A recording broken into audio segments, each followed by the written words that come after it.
Thanks to all you guys for joining us on what we hope is going to be the first of many Performance Vision Center Roundtable discussions. And before you guys hopped on, Dr. Reichow was just, we were conversing, and Dr. Reichow was like, well, you know, should I refer to everybody by their titles, or can we just use first names? And look, I think that's a great jumping off point. I think this is, our goal is for this to be a informal and lively discussion, first and foremost. And let me do this. I'll give you guys just a quick kind of where we've come from and how, as a team, Dr. Reichow and some other folks at Liberty have ended up at this particular panel discussion. And then say a couple things about what Liberty Sport hopes to, just frankly, what we hope to get from participating in this roundtable and hosting it. But I think you all know that with Dr. Reichow's leadership and the involvement of Prevent Blindness, we launched last fall a program, our Performance Vision Center program, with the goal of recognizing, in particular, independent ECPs that have shown a dedication to both protecting vision and an emerging focus on vision performance in their practices. It's been a great opportunity for us. I can state that Liberty's goal in sponsoring that is to help these ECPs stand out and to distinguish themselves in their local areas from other vision care options, whether it be the big chains, the Walmarts, et cetera, and even from other independent providers. And it's been off to a really strong start. Kind of as we were just getting past, let's say, the 1.0 launch of the Performance Vision Center, we started talking about the idea of this roundtable discussion. And I just want to tell you guys really plainly what Liberty Sport is hoping to get from this process. And it's really simply stated. The opportunity for us is to listen to frontline caregivers talk frankly about the issues and challenges that we're all together working to address. It's to have that opportunity to listen to native speech so that we can make sure that we understand the core issues clearly in terms of vision protection and also vision performance. Particularly for young athletes. I think most of you know that's the core of our business. And we haven't had a regular forum with the frontline caregivers so that we can hear how you guys talk about it and not only make sure that we're spot on in terms of our product development, but also make sure that we're capable of communicating effectively out in the marketplace about our solutions that we're designing to address the issues that you guys are focused on preventing or the injuries you're focused on healing. So being able to listen to you guys talk frankly and openly and get the nuance too. Sometimes we might have our own ideas of what's really going on out there for the independent ECP in particular, but we can hear that firsthand conversation and get the nuance to that. It's a big benefit for us. So you guys are going to be helping drive Liberty product development, the way we communicate, whether it's to other caregivers like yourself or opticians, dispensers, parents, their kids, etc. That's the goal of the roundtable. It's not really to talk specifically about Liberty Sports products. It's more to talk about the underlying issues that we're all partnered to help prevent and address long term. So hopefully that lays out, and we're hoping for this to become, our plan is for this to become a once a month get together for a rotating group of folks. And as a thank you at the end, we can spend a little bit more time on this. As a modest token of our thanks, we've put together a protective sports eyewear scholarship. And every time you guys participate, we'd love to work with you, perhaps to identify an underprivileged youth or somebody in need that's come to your attention that we can help get into protective eyewear, and that would be a big benefit for them. And so we can talk a little bit more about that, but that's something we'd like to ante up into the process. But Dr. R, does that do a pretty good job? And before I hand it off, there's a couple of other folks on. I think if you guys see along the top here in the video conference, we have some other folks from Liberty joining. Al, if you see the Al there, I see a black box with Al. That's Al Gleek, who's been a partner with Dr. Rykow in many endeavors over the past couple of decades. As I've heard the stories, these guys tell great stories.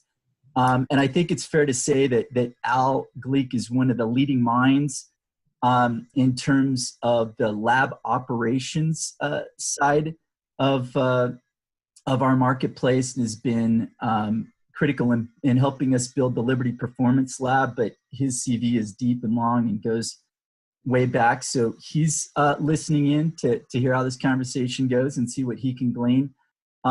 Linda Laub is also on from Liberty Sport. She's our Executive Vice President of Business Development. She works on marketing initiatives and also with ECPs in Canada and some of our international initiatives. And then we have my team who's online. I think you see Angela Gerber up there. There's video, but no audio. You see Marty, and that's my team there, here to listen in also and help run the session. But does that do a pretty good job, Dr. R, of? I think we're ready to get to hearing these experts talk. Great. And again, my thanks to you three for joining this. You all mean a lot to me. You all are well respected in your areas of expertise, and I'm excited about this as being the first of many to come. And most of this is about listening to you all. You received questions. I put together the first run of questions, and the gang there at Liberty looked at them as well. And obviously, I think we all agree that protection is number one, and we're not protecting all athletes. So performance number two. So on that note, I put in alphabetical order of the names. So I thought I'd run, Bronson, Fraser, and Todd, and keep it informal. But is there a unmet need to protect student athletes' vision? An example that you've encountered?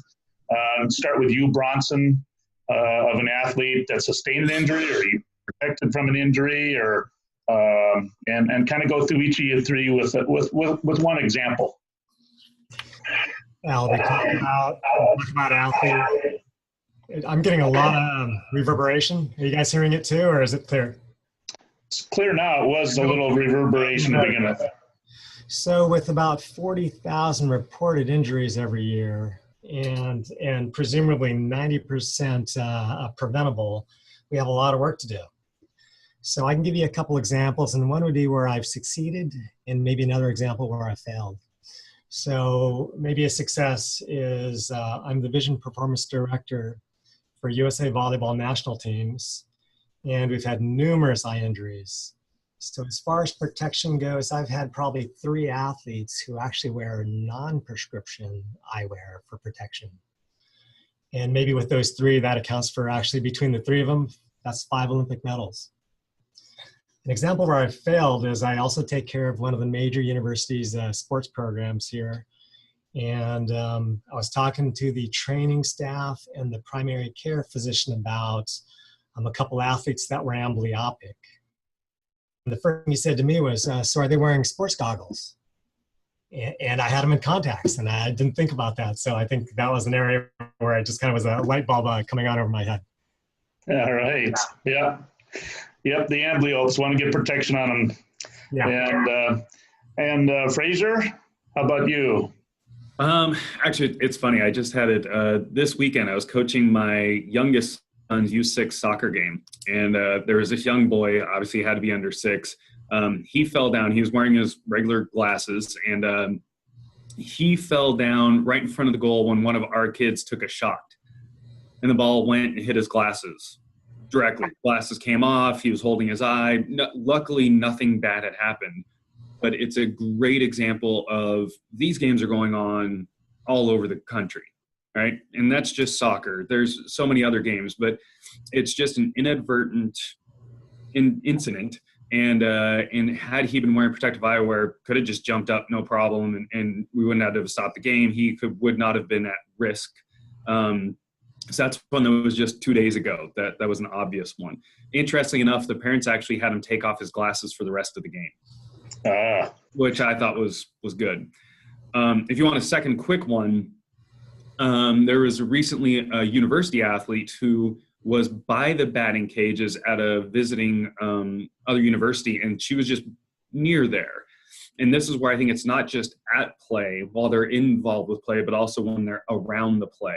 And somebody was taking batting practice, hit the net. The net wasn't secure enough. Ball came up and hit her right in the eye. So this is where we have to think about that safety, not just of if she was wearing protective eyewear, that would have been good, but also look at what is the advice we give to the trainers and the individuals that are setting up batting cages or other piece of equipment where there's that potential risk.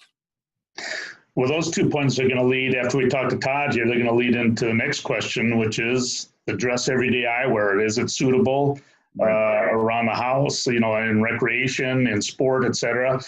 Todd, any examples you have on the eye injury protection?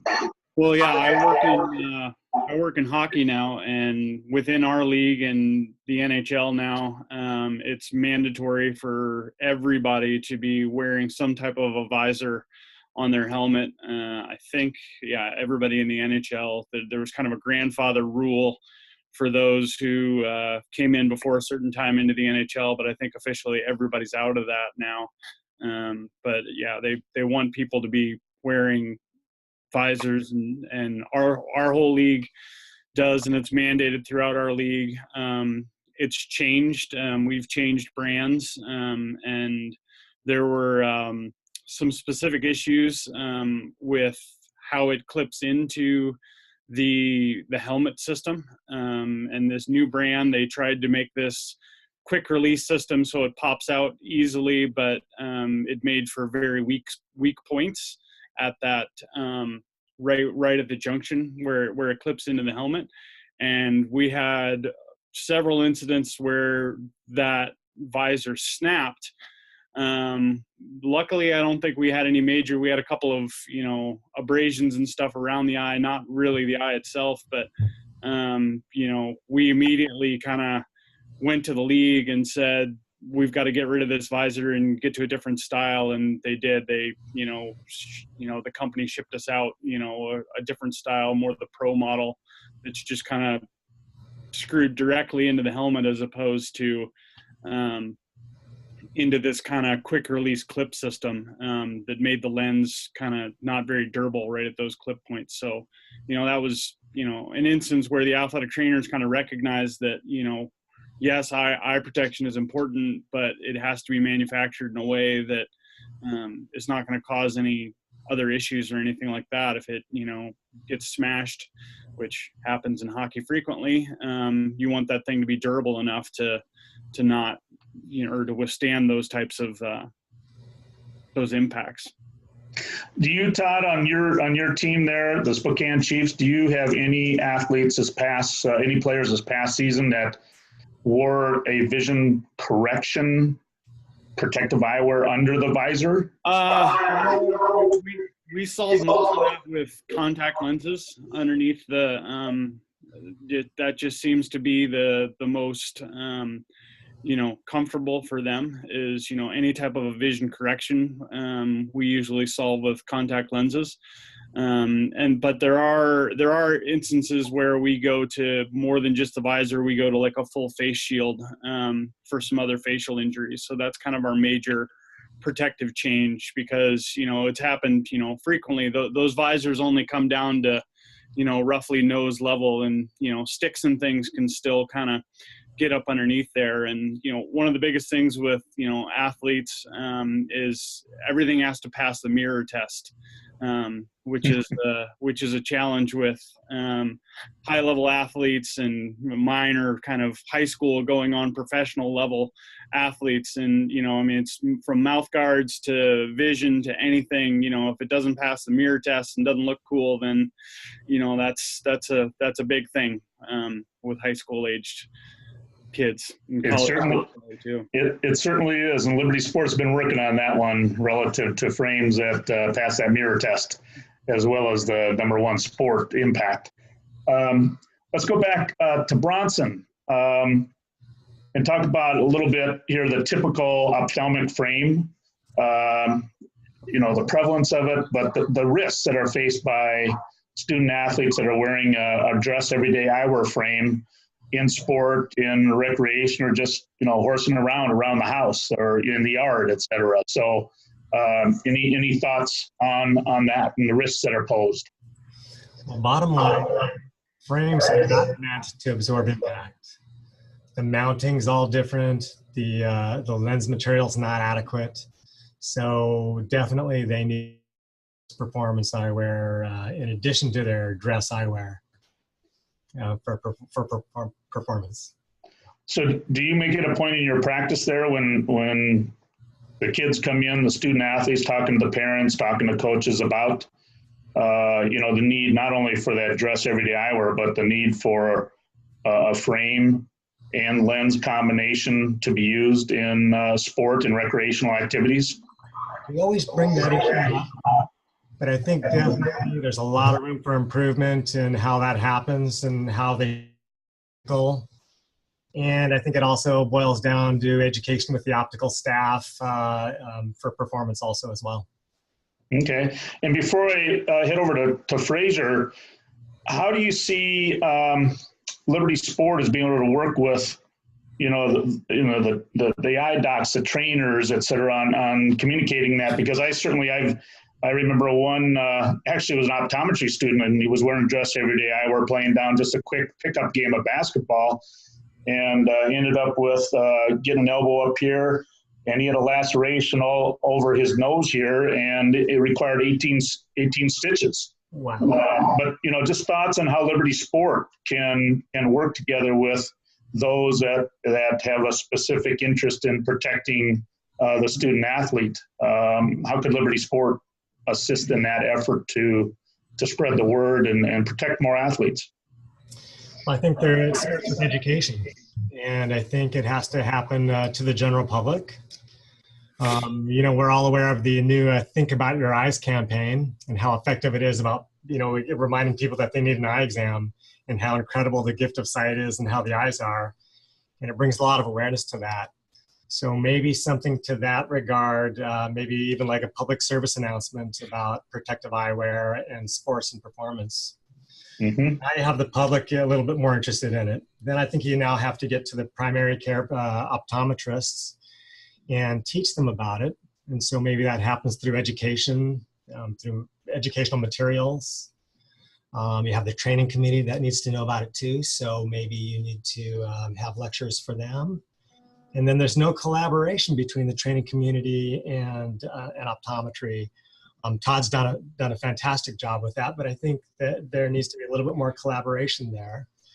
And then now you're with a doctor in their own office, and they need to be taught strategies on how to discuss this, how to present it. Cost is always a factor that we have to deal with every patient every time. And then no matter how educating we are with the patient, it's now going to translate to a financial part with the opticians as they try to lock down the sale. So there's a long chain of things that have to happen exactly right in place for it to happen for the guy to walk out with his pair of eyewear. Yep. Oh, and that's a whole other discussion. There's a Yep. on that. Could I ask a follow-up, Dr. Raikkow? Sure can. Yeah. So I get that this is kind of a nuanced discussion, right? When you have a parent, and I've seen it less, when the consultation's happening with the doctor, but I've seen it more with the optician. And, I was kind of pondering this question of, when is it okay to wear your typical eyeglasses? Is there any nuance there? Is there any kind of, pointers or, when is it a major risk and when is it a minor risk? Do you guys have any thoughts on that? I mean, when do we go from, hey, it's okay to be wearing, your street frames under these circumstances, but under this circumstance, it's a really bad idea. How do you deal with that nuance, that practicality? Because I think that gets to the issue of cost too, right? What the particular parent can afford. I think that's a good question, John. And Fraser, you having just mentioned the incident 2 days ago, and you got the two young boys. Mm-hmm. You're firsthand in the trenches with your kids, and then seeing throughout their sporting careers as they're growing and maturing, you've obviously encountered a fair amount. Your thoughts? Yeah, I mean, I think if you're looking at if I go back to John's question, is that what you're looking for? Is John's question first? That would be, I think it's all using common sense and looking at risk. I sometimes the first thing that popped into my mind when you brought that up, John, was the American Academy of Ophthalmology. They actually have a white paper with it's American Academy of Family Practitioners or one of those. Anyway, but they describe what sports are high risk, moderate risk, low risk for eye injuries. So, but they also look at the relative, if you do get injured, how bad is it going to be as well? Mm-hmm. So those that are basically eye injury, you're probably not going to have them, are certain sports like in track and field. Something like golf, yeah, there's a chance you could get an eye injury, but it's still less. Although when you get an eye injury, it's going to be much more severe than getting a basketball to the face potentially. But their higher risks are more of, like basketball, baseball, those sort of things. Any type of pellet gun, airsoft, paintball is another one. So for me, I kind of have the discussion of, look, I want your son or daughter to excel as much as possible with this. And I know this may not seem as cool as what it feels like, and I'm ad-libbing, obviously. But essentially, it is worth it to buy this little bit of insurance. Yes, there's some cost involved, but the cost of you coming back to me for me to evaluate an eye injury, especially if you're wearing these, because you're at a higher risk if you're wearing street eyewear and you get an eye injury compared to if I take these off, I'm all of a sudden decrease my risk because now I do not have the possibility of a foreign body going into my eye. I just have a ball hitting my head. And there's all sorts of, we can go to the physics of if the ball's rotating or what's going on, because that can cause more shearing impact in that. But essentially I come back to, it's an insurance policy. And so I would highly recommend, and if not request, especially with those that have amblyopia or anything like that, that they get those. Well, you were talking earlier about your kids playing soccer, and my son's in U6 soccer also. I spent out on the field too. I mean, are you thinking about that different this morning than you were on Friday? Oh yeah, yes. Actually, what's funny is after the U6, my older son had U9, and there were 3 kids on the field with eyeglasses, and I wanted to go talk to their parents just because of what I just saw. So yeah, I mean, if they're going to if they need eye protection, if they wear eyeglasses, they need to wear protective eyewear. The harder discussion is if they don't have any type of prescription and they don't need eyewear. Now that to me is a little more of a different discussion. This is where Liberty Sport actually can come in, and yes, I totally agree with Bronson. You should be talking with optometrists. You should be talking with athletic trainers. You should be talking to pediatricians, in all honesty, and family care docs. But if you really want to make an impact, you change the rules. Because as much as we talk, nobody else they're not going to be the first. They don't want to be the first ones that do it. Look at the NBA. Very few people wear it. there was a change in rules for women's lacrosse or girls lacrosse, because it was younger, but now, I mean, women's lacrosse, where they mandated protective face guards or eye protection.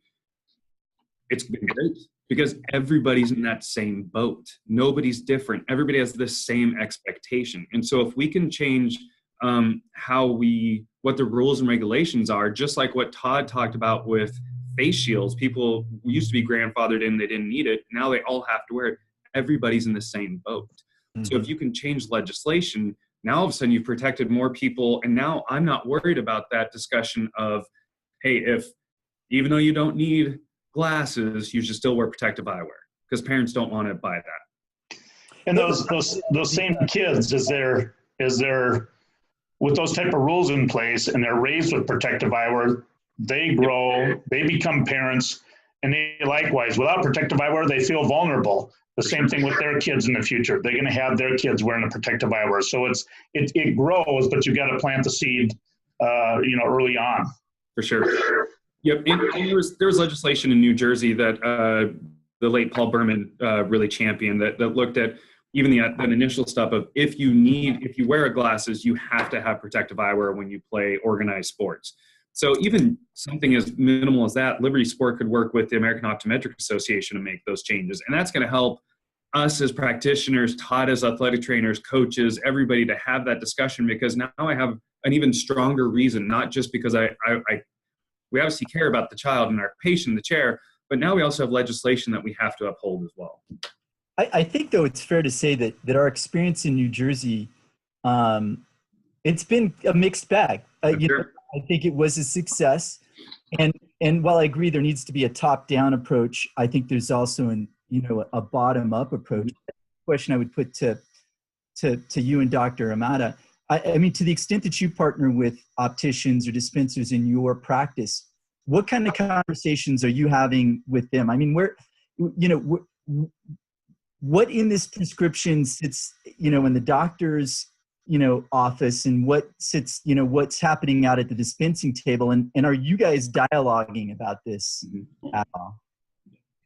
I think before that, there's a bit of an uphill battle, and it comes with anything related to protective equipment with athletes. They assess the relative risk, and until really, and it is a hard educational piece, until they are really faced with the outcome of what happens when everything goes wrong. They don't really have an appreciation because they don't necessarily see it every day. I mean, we fight this and with concussions and with mouth guards, with, and dental injuries and eye injuries. I deal with this stuff from the neck up in a lot of different areas. And it's, nobody really thinks about it too much until it happens. And then they've seen the consequences of it happening. So, concussions, it's like, well, it's just a little headache. I can keep going. I don't need to say anything to anybody. And that's an uphill battle we're fighting on that road. Mouth guards, it's like, they don't understand, I need to wear a mouth guard in my dental stuff until I hand them, a $5,000 bill to get 2 teeth replaced. And, it's the same with eye-related stuff. And so you've got that educational component with the athletes and the family. And I think the earlier and the younger you can get to that point, you get that. But from a practitioner standpoint and the ECPs, and this is not just related to, optometrists or in that world, but I deal with it in every profession I have. You have very good medical professionals who may not be used to dealing with sports and understand that kind of variance and that kind of difference. It's like, I have, 2 great hand surgeons in town, and one is very much, well, let's put you in a cast and wait, 8 weeks and see if it gets better. And then if it's not better in 8 weeks, then we'll put a screw in it and we'll go forward. Whereas the other guy is like, well, I realize, if we wait 8 weeks and then we have to wait another 8 weeks after the surgery, now we've lost, 2 months of the season for that player. So you have very good practitioners who just may not have as much experience with sports. So there's two of the, the two main challenges that I see is that experience with sports and sports vision, and that kind of uphill battle with the athletes themselves and their families of assessing that relative risk and understanding, what the true consequences are. Basketball, I mean, we had a very public incident, here locally with Gonzaga in the Final Four. Got one of their top players gets poked in the eye, in the semifinal, and, he's sitting on the bench for a long period of time. But, how do you assess that? And, I don't know if I saw really anybody in the Final Four wearing any type of protective eyewear in that stage. And there's the biggest stage you have. It's very little in that regard. So there are some uphill challenges with this. Yeah, and that sport of basketball you just talked about for decades has been, the top eye injury sport. Mm-hmm. Do face that. I think kind of a follow-up question, Todd, with you is, and Bronson and Fraser is, okay, if education is necessary, we all agree we need to do a better job of education. Number two, as Todd said, is, well, a lot of athletes, it's at, I can't be injured, I can't be hurt. Is there a way to communicate through educational materials about those risks and communicate them in a powerful way, almost as if the individual is seeing an athlete injured or seeing or listening to an athlete that's been injured? What would help communicate a little bit more than just some handouts or talk? What are tools that could be created to help? For the great at this past weekend at the concussion meeting, today's day and age, you can't do anything written. You can't do anything paper-wise. It has to be some type of a multimedia based type of a system. They showed us a video, and it really changes, kind of the way it's framed, as not so much framed in terms of, this is the potential for injury, as this will help your team, because if you're not on the field, you can't help your team. So you need to do this in order to be a better teammate. And it's framing it in that light. But it's multimedia based, short, quick, low attention, low risk of loss of attention span. You hand them anything on paper and that's going right in the garbage. Fraser, Bronson, additional comments from the IDOC side of educational materials that would help in the clinic with parents, with coaches, with working with the local athletic trainers?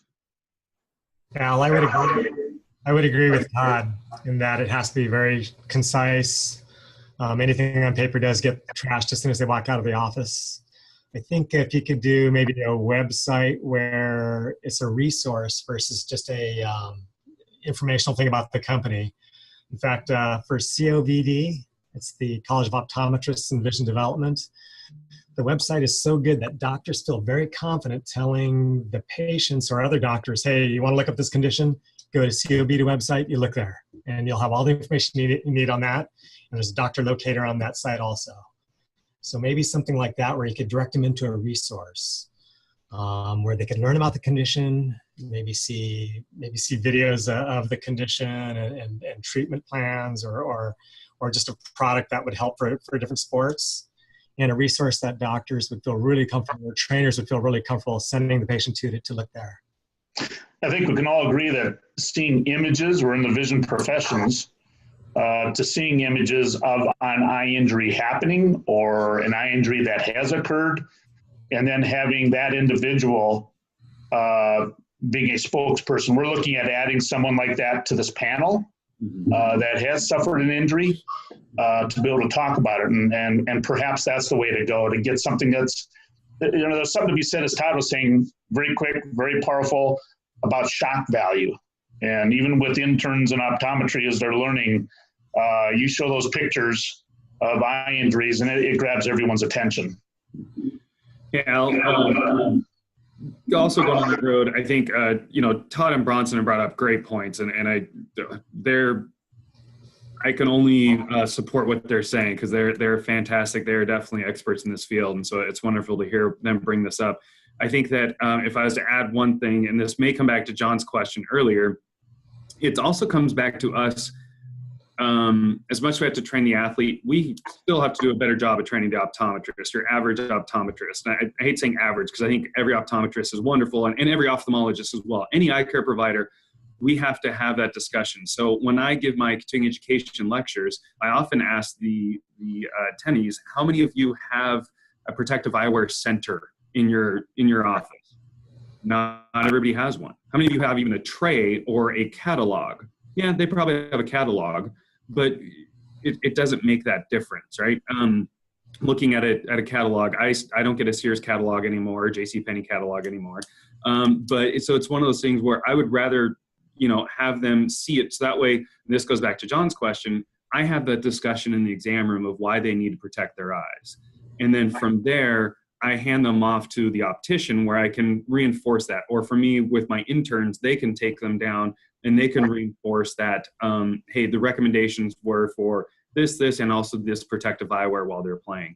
Because I think the more we can have that discussion, the better. And if to speak to your point of having an athlete, one of the videos that I found online was by a hockey player named Ian LePerriere. He was playing for the Flyers, and he took a puck right below the eye. He wasn't wearing a face shield. And the interviewer asked him and said, well, what are you going to do different? He goes, call me stupid, call me dumb, but this is what it took for me to start to wear a face shield. I'm going to wear a face shield. That to me has way more impact. I could show that video, a quick excerpt of it, and it's much more impact than me telling the athlete they need to wear eye protection, because they know that's what I'm going to say. Although all of our ODs need to know, all the eye care providers need to know, they need to have that discussion regardless, just medical legally. But we need to have those Amari Stoudemire's and other individuals who have worn protective eyewear from different areas to come out and support that. Yep. When you're having the conversation with opticians, I mean, how does it go? Are they generally, responsive? Are they resistant? What motivates them to, I think, is another, I mean, just from your personal experience, so we could kind of gain from that a little bit more. How does it go when you're sitting down with your opticians or other opticians? How does that conversation typically go? Bronson could probably talk to this even better than I can, but I'll tell you the one thing, the best motivating factor is prior experience. So they've had an eye injury before, that makes it much easier, obviously, to have that discussion. And that's the unfortunate part, right? We want to be preventative and not reactive to everything. So to me, I think some of it is having those discussions, discussing some, not HIPAA, but saying, these are the patients that we've seen here before because of different eye injuries in your sport. Here's what Prevent Blindness America tells us. Here's the 90%. 90% can be prevented because of protective eyewear. So again, let's go ahead and get you something to have that insurance again. So yeah, but do the opticians kind of just go, yeah, but you know what? For every one pair of sport protective eyewear, I'm going to sell 99 street frames, and I'm more interested in that sales process than investing in this. Is that a barrier or is that a challenge? They do all the above. So for us, they have to have that street eyewear discussion. They also have the sunglass discussion because we're big into multiple things, whether it's UV protection, but also tint to improve performance. And then, or to at least increase, hopefully improve visual performance. And then it's also protective eyewear. So we don't want to be just one thing. All we're worried about is your street eyewear. We want to look at how can we help you as an individual protect your vision and also enhance your vision. That kind of leads in all three of you on this one. Does focusing on issues of vision protection and performance, and linking up with the local athletic trainer within a practitioner, does that serve as a way for the independent practitioner to distinguish themselves from the chains nowadays and within their community. Bronson? I think it gives you a great opportunity to set yourself apart up from the other providers in the area. Maybe back to John's point about you could sell for every one, you might be able to sell 100 of the street eyewear. I think it also that's certainly true, and maybe that starts with the doctor or the buyer of the eyewear too. And you're right, they figure, hey, I might sell 40 pair of Liberty Sport eyewear a year, and they know they could probably sell 40 pair of Ray-Bans a month. So maybe, you know, even from the buying end, it's a lot different. So I think you got to figure out a way to maybe get it in the hands of the provider who's going to be on the front lines working with the patients. And John, your previous question that you asked, what is that discussion? How does it sound like? What it sounds like is after we have that discussion with the patient, we take him out to the optician looks at the patient, and patient first thing says, so what does my plan cover? And so now they have to decide, okay, are they going to go sports eyewear? They go on contact lenses because that guy came in for his year's supply of contacts. Multiple pairs. He's a student. He needs something for his classroom, and then he also needs something for sport. So it's pretty tough. But by differentiating and adding the sports performance aspect into the office, into the practice, I think it will help a great deal. I mean, outside of the practical issues, I mean, how strong of a statement can we make here? Should every kid that's involved in sport, or at least particularly, you know, the higher risk sports or the higher injury risks sports, as Dr. Horn was commenting earlier, I mean, cost aside, should they have sport protective eyewear? No question. Yes. Yeah. In an ideal world. Yeah. Yeah. For sure. Let's put it this way. They're going to spend the money on equipment to help them play, whether that's play better, or at least play up to whatever level they can be. This is another piece of their equipment that allows them to keep playing. So, yes. Yeah. Any follow-up there, John?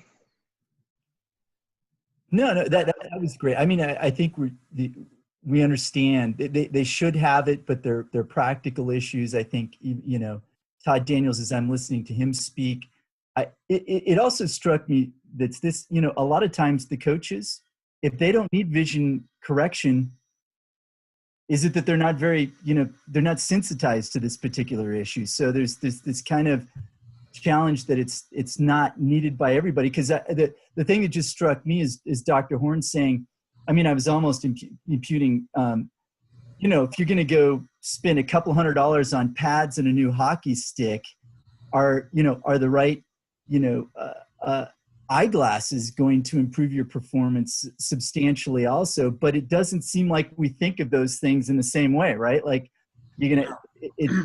No, and I mean, go back to 2002 when I started down this journey and working with, you know, more directly in the sports vision world. And I know it's one of the things that I remember, you know, these guys bringing up to me was that, you know, you have your average pre-participation physical for athletes when they come in before the season starts. And, you know, for a lot of it, you know, 2040 was kind of the threshold of detection of like, okay, you know, if they're 2040 or better, then they're fine. If they're 2040 or worse, then yeah, we need to do something about that. But, you know, that level of consciousness hasn't gotten down to the grassroots level on a large scale because, you know, that I think that probably is still in place, and they don't understand that. Okay, you know,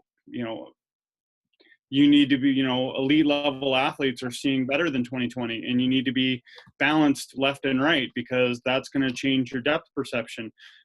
So there's a lot of that kind of information that just hasn't gotten down to, and that's where you kind of show the value. And, you know, kind of what I talked about with, you know, kind of that changing of thinking in concussion awareness is instead of speaking to them about here's the dangers and this is what you know the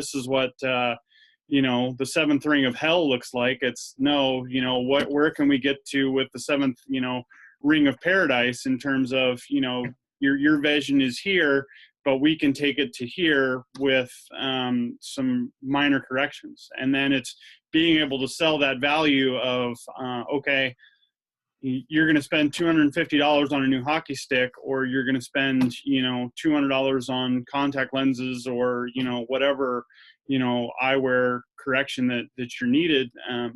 That's, being able to sell that value of, because they can hold a stick in their hand and they go, well, if I have a broken stick and that's my only one, I need another one of those to play. So how do you then, in today's day and age in the market, say, okay, I have to spend $300, and I'm probably going to need a new hockey stick, or I'm going to need to get this vision stuff. Where's the value, and really making them understand that value and how it can change their performance. I think this has been a good segue into we've been talking about the protect side, and we've started talking about the performance side of things, where the average athlete out there doesn't know that 2040, that 2020 is better. So there's a whole need there as well, not only protect, but also on the perform, and they're intertwined. So, we've been working with Todd for quite a number of years now. And the one question that keeps coming up is in the community with the eye docs, the athletic trainer, is there an opportunity to work together? And does that help in terms of education or whatever? Does that help the local student athlete base within that community if the eye doc and the athletic trainer are working together? Todd? Yeah, for me, it's what I view as the easiest entry into the system, into the medical system of the athletes. More and more high schools are having athletic trainers now.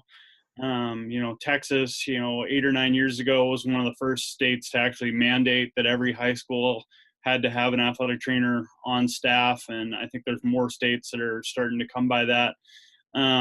So, there's an easy entry, at least into the high school level. I mean, colleges have had athletic trainers, but you still have, colleges and universities where, you can take, it's something that, burns me to this day. It's like, how many, you look at a college basketball game, and, how many guys are in suits and how many guys are in uniforms. So they've got 17 basketball coaches, but they'll hire, 5 athletic trainers for the university to cover, 15, 18 sports. We're slowly chipping away at that, and you're starting to see more and more, at least at the college level, being, one athletic trainer per one team. But at the high school level, you maybe have one for, 450, 500 athletes, but at least it is an entry point to say, hey, how can we go about, getting some educational programming to these players, so they know, so that they're better informed. Hey, Todd, before I move on to Fraser and Bronson, real quick, in terms of the education of the athletic trainer that they receive, yeah, how much is spent on vision and specific to eye protection, eye injury, and then the performance side? The performance side, I'd say almost none. From the other side, you're going to get a basic of how to conduct basically a very basic static, visual acuity. You're going to get a Snellen chart and how to interpret that. And then it's going to be some basic kind of eye hygiene, mostly related to contact lens, kind of wear, and, if you have to take them out for an athlete, what do you do? And then triage of kind of your more common injuries, your corneal abrasions, they're going to talk about hyphema, but it's mostly going to be, really that's the main core of it is, there's mention of protective eyewear, but really I think that's deferred mostly to kind of each sport, and you need to, whatever sport you're working with, you need to know kind of your sport's rules in terms of what's required for eye protection. and then, you know, a basic visual kind of ability screening. And then mostly it's, you know, triage of common ailments, injuries and stuff like that, and what to do, when to refer. And that's the basics of it. So from you as an athletic trainer, working with, you know, jointly developing a relationship, working with an optometrist, they can assist you to better serve and protect your athletes in terms of the performance side and the protect side on vision. What sort of aspects can they assist you with in helping your athletes be safe and perform better? Well, I mean, that's from the start, it's like, you know, you can evaluate, you know, as part of that pre-participation physical, it's like, okay, we can be more detailed in assessing, you know, what are their visual abilities or, you know, challenges. And then from there, we can start to address that. From a hardware standpoint, you can get into kind of the performance training. And then obviously, you know, they're my resource when things go sideways and we have injuries, and that whole aspect of, you know, they're going to get a weird call from me at, you know, 11:30 at night when we've just finished a game, and, you know, are they going to pick up the phone? So yeah, I mean, they're my go-to specialists, the same way I have, you know, hand surgeons and, you know, knee surgeons and everything else. It's like for this area, you know, athletic trainers kind of get a broad knowledge or a small bit of knowledge about a lot of things. We're kind of a little bit of the you know, I, you know, use that term, kind of the hub of the wheel in the sports medicine system, in that, you know, we're directly that center, that hub, in that we're working directly day to day with the athletes. We're with them everywhere they go. But then from that, you have all those spokes of all your different specialists and your team physicians. And then you've got your parents, your teachers, your administrators, and all of that kind of aspect of it. So we get a very broad training. Obviously, most of it is in kind of orthopedics and that kind of rehabilitation. But we do try and touch on as many of these kind of general medical areas outside of kind of just strictly the orthopedic stuff, because we're going to be the first line of defense. You know, somebody gets sick, you know, we're the first ones they call, you know, any of those kind of aspects. So from that education standpoint, it's because we're kind of, our knowledge is kind of so broad, you know, you can't specialize in everything. So I want a specialist who knows that area of the body, you know, front to back, inside and out. And they're who I'm gonna learn to lean on when I know my limits. Hence the relationship with the vision care practitioners over your career. Yep. Hey, Bronson and Fraser, describe a little bit about the relationships and the value to your practice, differentiating, but working with the athletic trainer. I think most optometrists have no idea how much athletic trainers know about the eyes and how practical they know how to deal with the things that come about. Really impressed with what they know. And it's on the performance side. One of the trainers for a professional team out here says, can't make them any stronger or any faster, but if they can see it better, they can get there quicker and make. As far as practicality, I think trainers can learn a little bit more about us, even as simple as going through your travel kit of eye medications that you take. I've seen a huge difference in what people travel with, the selection of medications and just those kind of things. As far as with other trainers, I've seen a big discrepancy in how they handle contacts. So there's quite a few athletes that a lens pops out on the playing field, and some trainers are experts at actually getting it and putting it back in, and some it takes several minutes for that to happen while the game's going on. Mm-hmm. And then just the practical aspects of just injuries and those kind of things too, injuries, infections, all those kind of things. Trainers are amazing. And then as Todd said, you know, you look at Texas where all the high schools have an athletic trainer. You know, it makes me wonder how many of those high school student athletes are wearing just everyday eyewear in sport and are not wearing protective eyewear.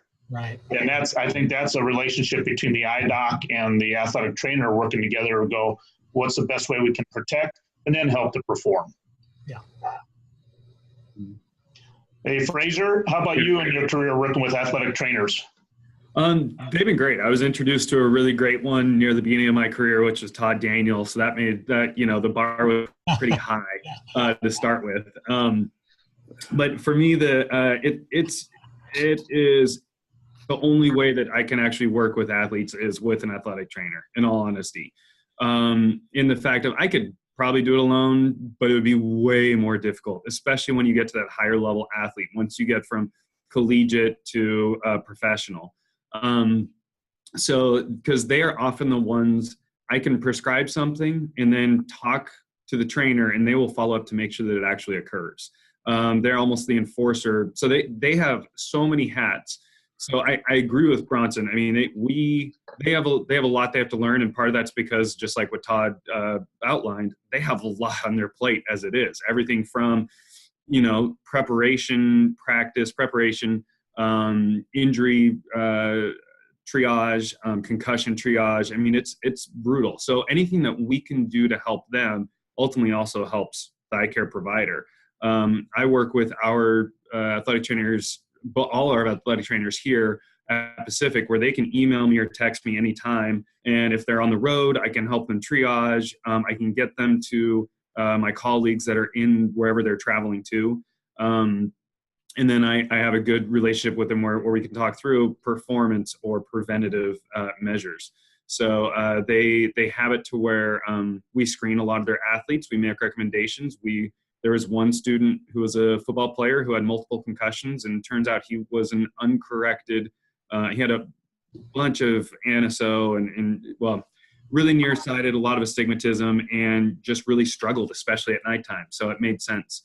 But I could not work at the level and have as much impact without athletic training. And my hope is that feeling is mutual with the athletic trainers that I work with, that I am helping them as part of that team. Let me ask you a follow-up. I know, so you and Todd have this great partnership, but speaking to other ECPs out there, is there a lot? I mean, do most other trainers and most other doctors not have that partnership? I mean, could they look at it and say, hey, you know what? The guys in my local area, trainers, coaches, that sort of thing, likely don't have a go-to eye doctor. I can reach. This is an untapped opportunity for me.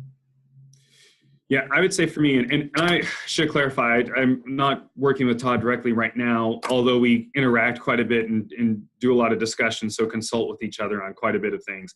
I was just lucky to start with him. So like I said, he set the bar high. You know what? I think eye care providers don't recognize that there are these opportunities out there. Kind of like what Bronson said. I mean, they're such a wealth of knowledge, and they're great. And yes, they could. And I don't think that athletic trainers understand what optometrists can do as well. So I think there's a little bit of we're working side by side. We just don't even know it.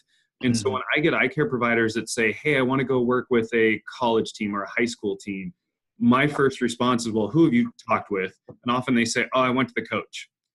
Some coaches are really receptive. Other coaches are just, you're another person plugging your profession and your job and your practice. Eye care, athletic trainers look at it and go, oh, no, I get it. So once you have that conversation with them, they start to understand that you're there to help their athletes stay on the field or return to field even faster.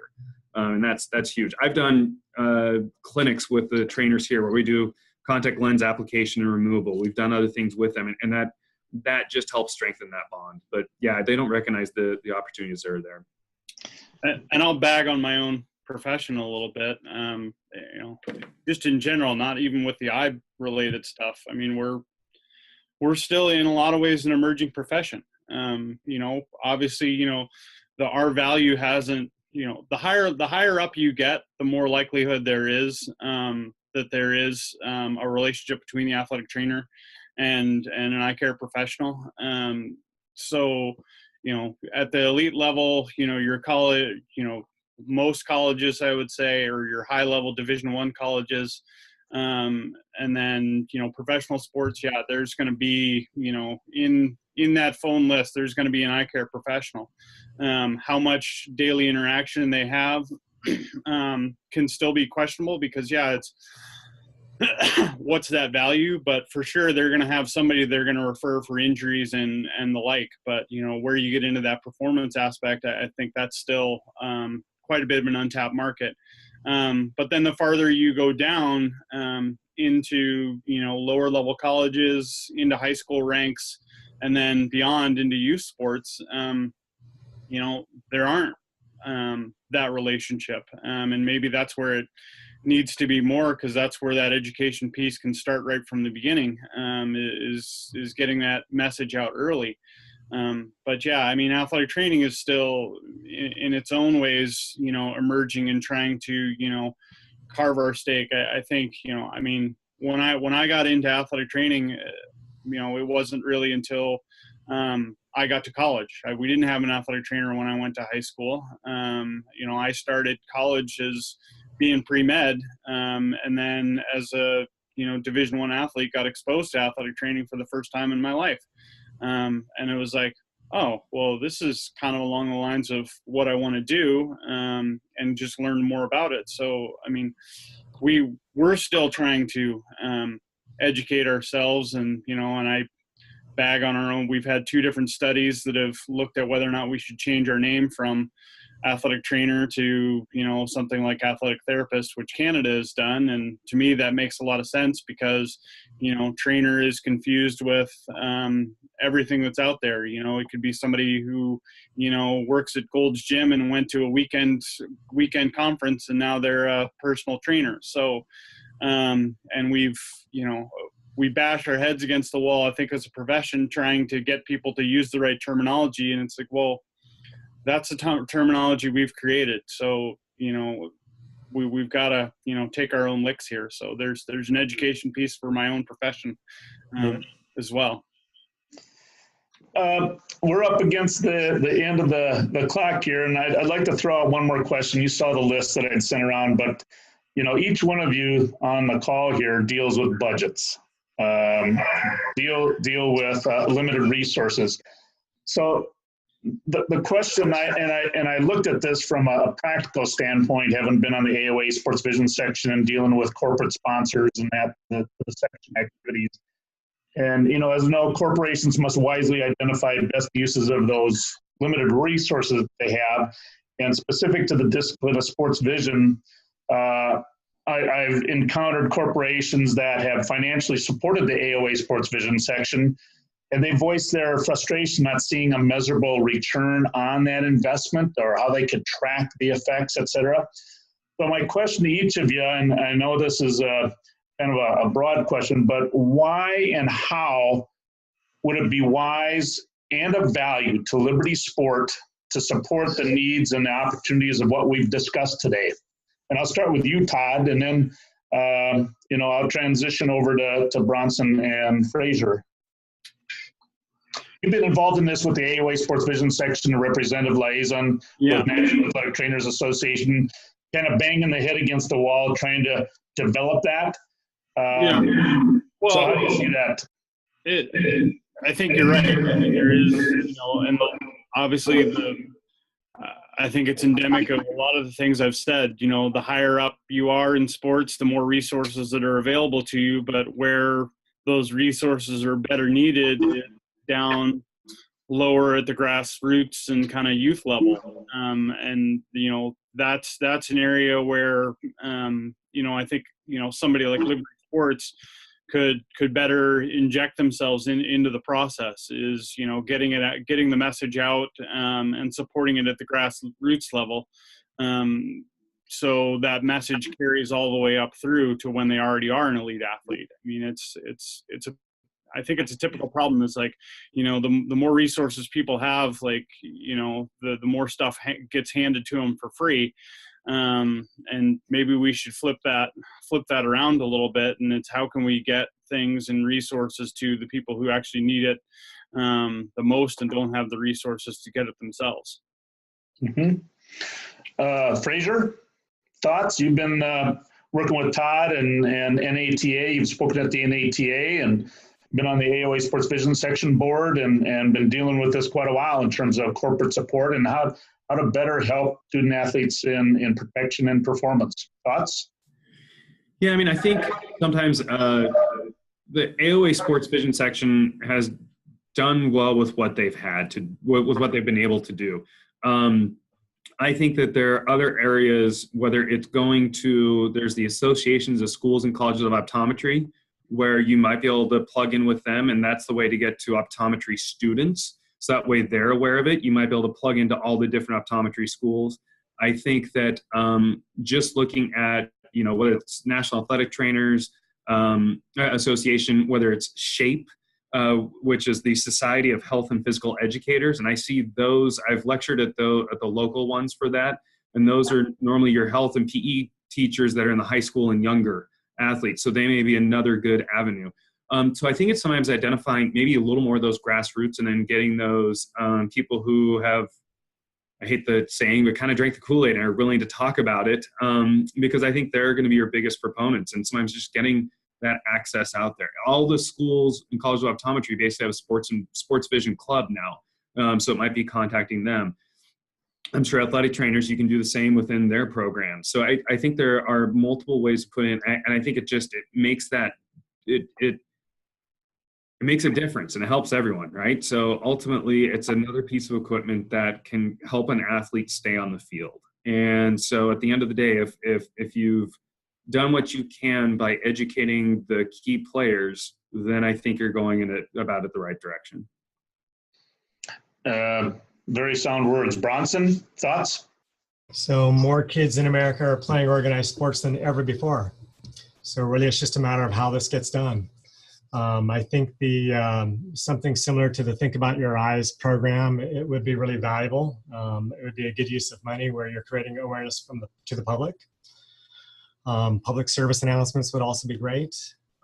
And then I think a website where we would be able to use as a resource would be very valuable. Another way, we understand that Liberty Sport is a business and you need to make money. We do appreciate your support of optometry. Maybe you could donate back to optometry based on sales, or a portion of every sale might go back into the AOA Sports Vision section. You also got to find a way to get your frames into the hands of every practice out there. So maybe make it easy for the doctors with some kind of consignment program or something like that. That way they have it, and then if and you can make your donation based on sales, and try to maybe, or something like tying into like a social cause, like Tom's footwear, Tom's eyewear. You buy one, they donate one.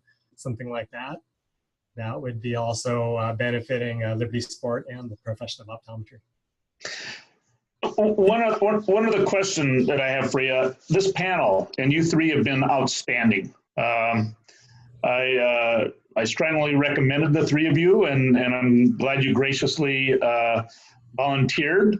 And as John had said before, and we've spoken about before, a scholarship eyewear from Liberty Sport in your name to an athlete, and for Todd, with a practitioner that you work with, and Liberty Sport can handle that with you on how that's done. But in recognition of that, relative to this panel going forward, multidisciplinary care of that kid, that student athlete.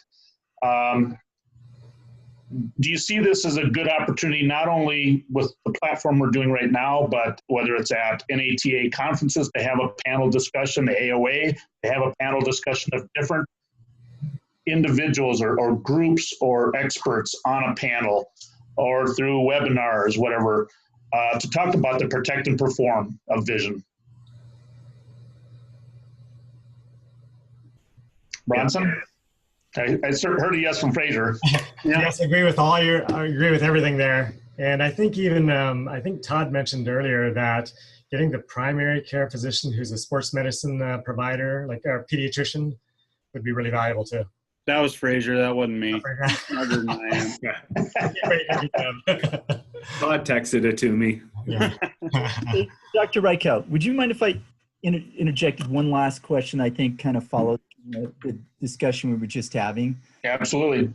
Yeah. So we're talking about the importance of education and perhaps places in which Liberty Sport as a company could plug in and have an impact. And the thing that kept occurring to me too is like thinking of it really from the the other side here. Many independent ECPs are small business owners. And I'd love to just hear in particular Dr. Amata and Dr. Horn's thoughts. First of all, it's kind of two things. Are independent ECPs in some way better positioned to service protection and performance needs than other eye care options, eye care centers? Is the independent, particularly well positioned to service these needs in their community? I think that's number one, because obviously if the answer is yes, then that gives us a point of focus. And then I think the related thing is, if so, by focusing on protection and performance, is this an interesting business proposition for them?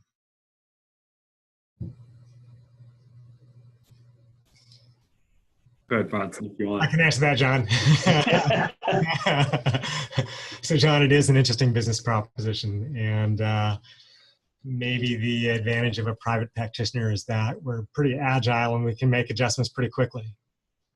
So, from whatever happens in our office to purchasing and all that, it can happen like same day. That's how quick it can happen. So that would be the only advantage we would have over an institutional practice.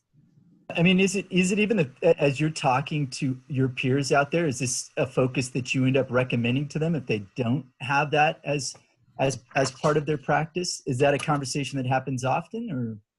It's a great conversation to happen, but the reality is there's a lot of things happening in a private practice, and basically everybody's strapped for money. For example, all the money I have is up on my walls in the dispensary, and now to add more in is a little tough. Mm-hmm. So, and again, if you're trying to get the product into their hands, it's going to be a little tougher for you. So I was thinking maybe do something like a consignment program where now it's in their offices.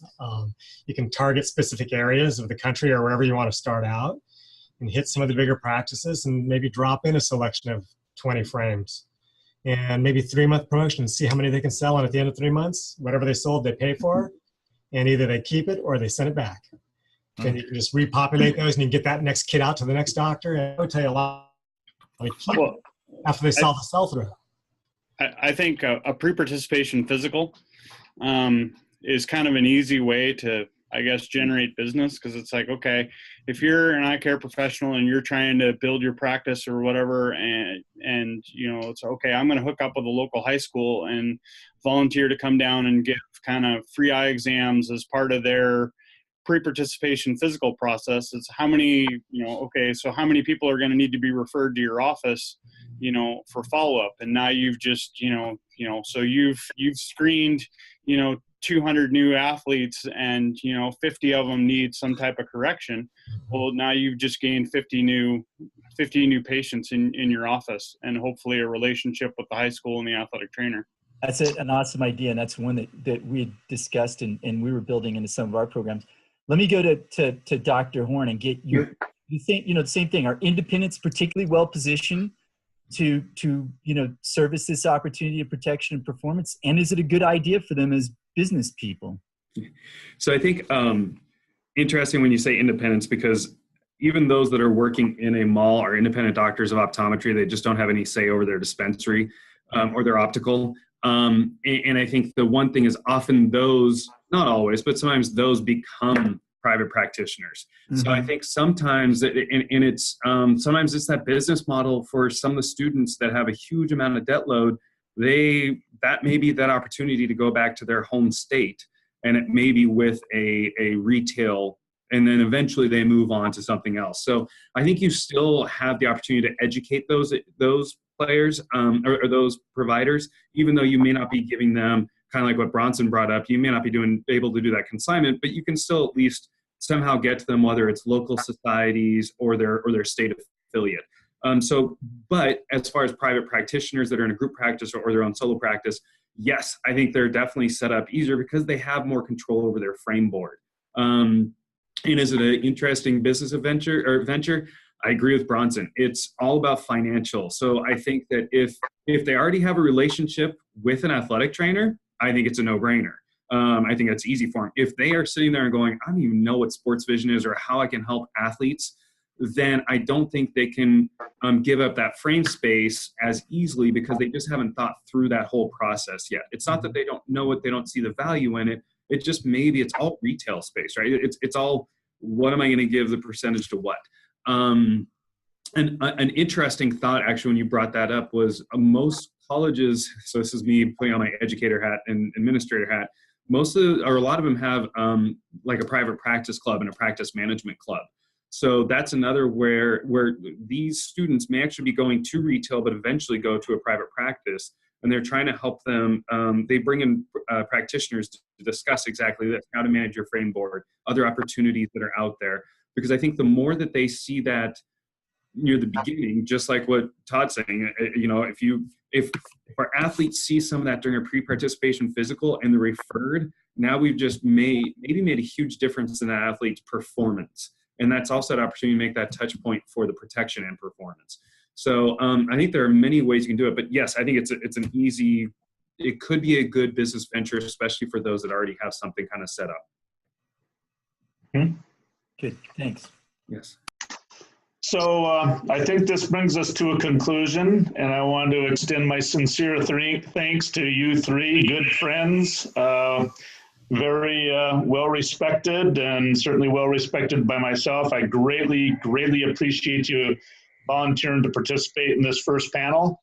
I think it's been invaluable, and I think I'll hand it over to John to kind of do the closeout, just representing the Liberty Sport hat. Yeah.